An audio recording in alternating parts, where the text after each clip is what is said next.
पहले विज्ञान फिर धर्म। भारत एक बुनियादी भूल में पड़ा रहा है। इसने विज्ञान का तिरस्कार किया, उसका फल भोग रहा है। विज्ञान के तिरस्कार के कारण तुम 2000 साल गुलाम रहे हो, किसी और कारण से नहीं। और अभी भी विज्ञान का तिरस्कार किया तो तुम भ्रांति में ही हो कि तुम स्वतंत्र हो।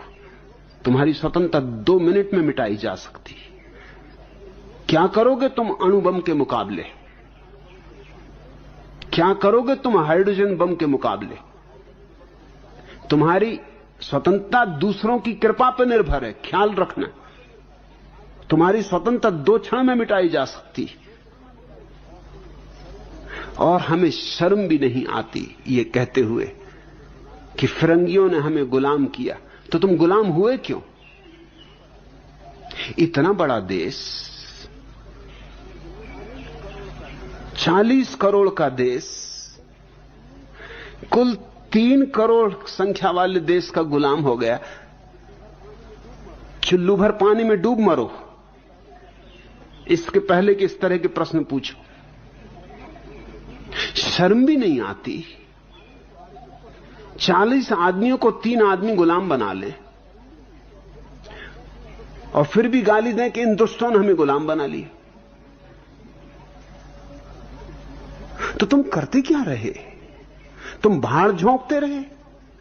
तुमसे कुछ भी ना हो सका? इतना तो कर सकते थे, कम से कम आत्महत्या करके मर ही जाते। वो भी तुमसे ना हो सका। और तुम तो आत्मा की अमरता में विश्वास करने वाले लोग, तुम्हें कम से कम मर तो जाना ही था। कुछ और ना कर सकते थे तो मर तो सकते थे।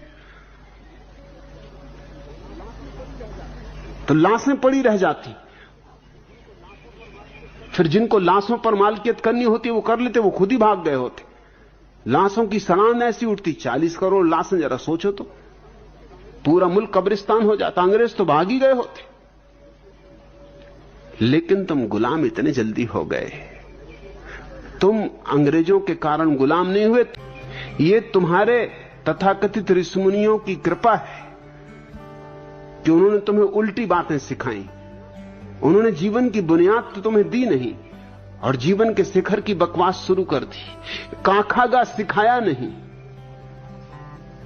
और तुम्हारे हाथ में कालिदास के शास्त्र पकड़ा दिए कि इनको पढ़ो, अध्ययन करो बेटा। काखागा आता नहीं। और तुम्हारे हाथ में सूत्र दे दिए बड़े बड़े